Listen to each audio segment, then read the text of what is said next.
Chapter 6. Money Can't Buy Everything. When the letter came from the law school, it changed our lives. I came third in the final examinations, and suddenly everyone wanted to offer me jobs. It was a wonderful time. Think of it, an all-American boy with a famous name, third in his examinations, and a Harvard hockey player, too. Crowds of people were fighting to get my name and number on their company writing paper. At last, I accepted a job with Jonas and Marsh in New York. I was the highest-paid graduate of my year, too. After 3 years of spaghetti and looking twice at every dollar, it felt wonderful. We moved to a beautiful flat in New York. Jonas and Marsh's office was an easy 10-minute walk away.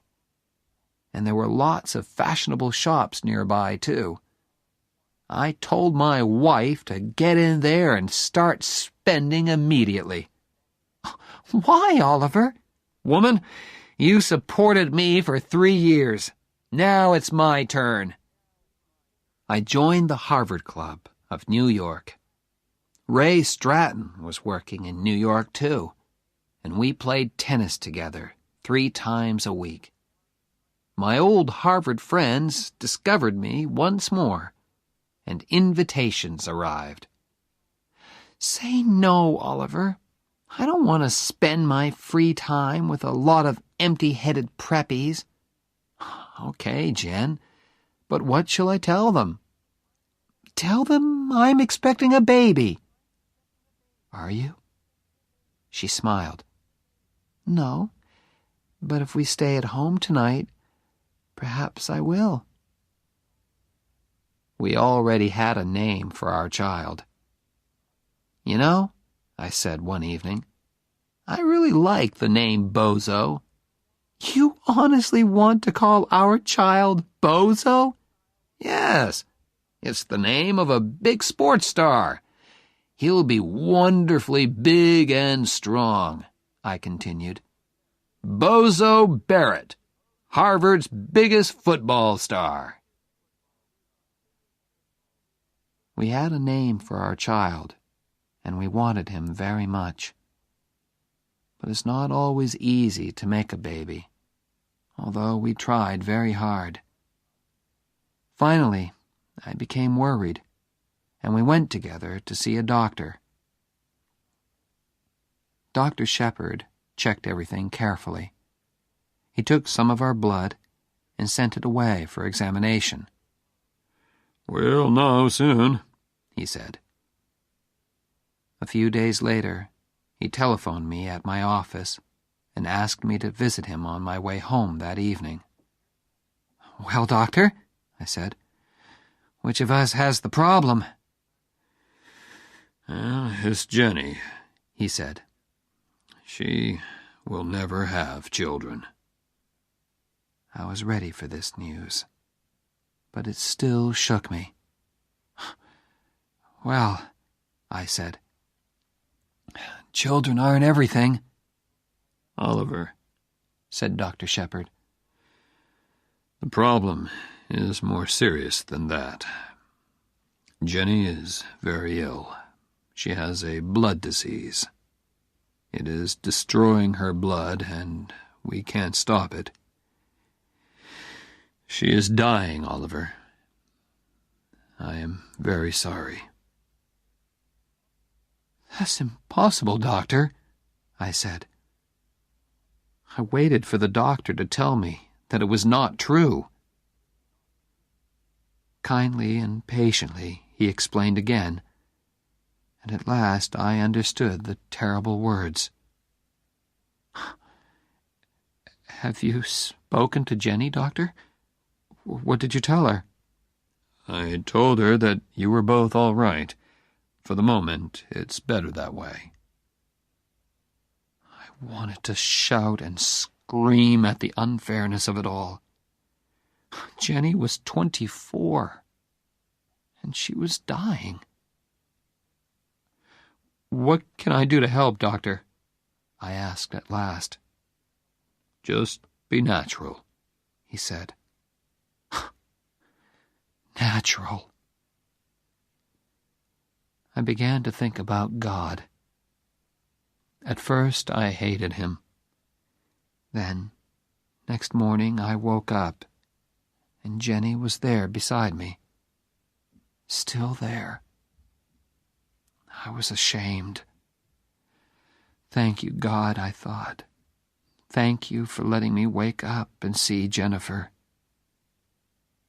Be natural, the doctor had said. I did my best, and all the time I was living with my terrible secret.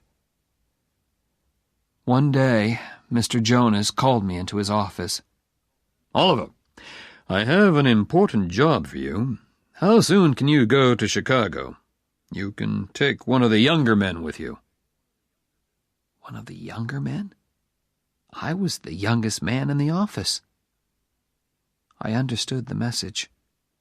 Oliver, although you are still only 24, you are one of our top men.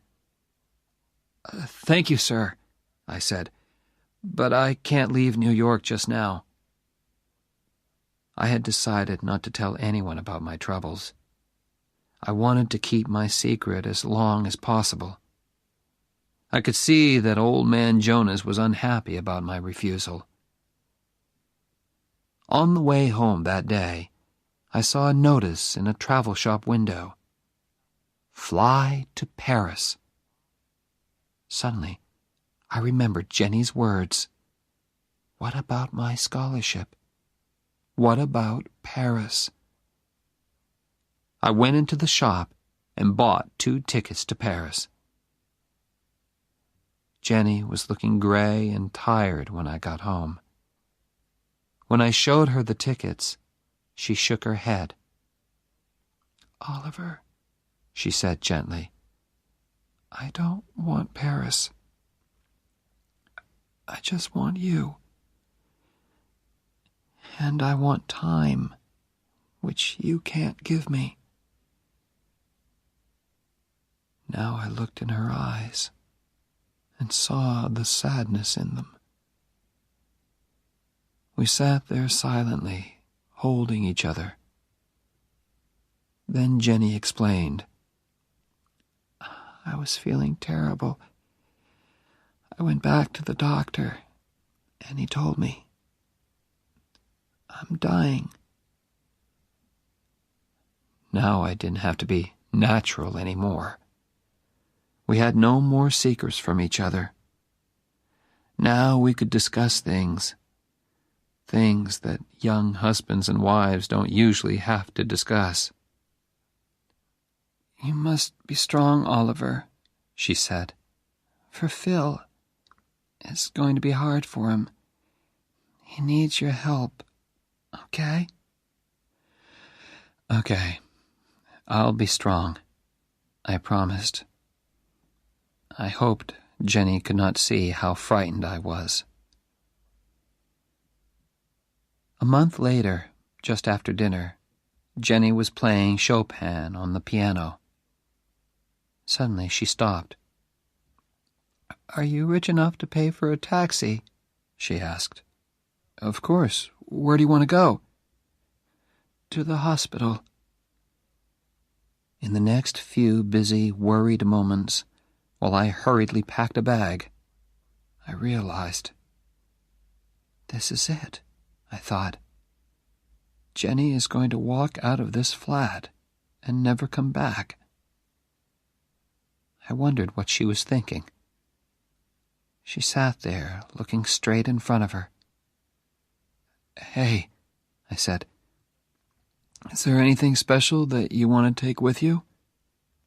"No," she said. Then she thought again. "Yes, you." The taxi driver thought Jenny was expecting a baby. "Is this your first?" he asked. I was holding Jenny in my arms, and I felt ready to explode. Please, Ollie, Jenny said to me softly. He's trying to be nice to us.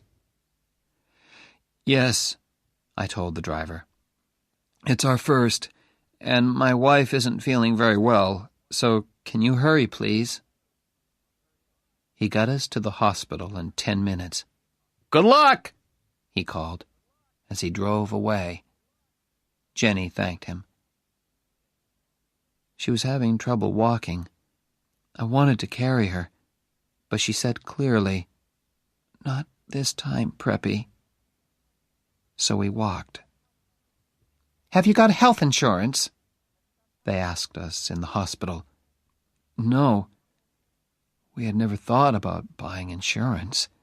We were too busy buying furniture and kitchen things. Of course, the doctors knew about Jenny, and they were expecting us. Listen, I told them. Do your best for Jenny. I don't care what it costs. I want her to have the best, please. I've got the money.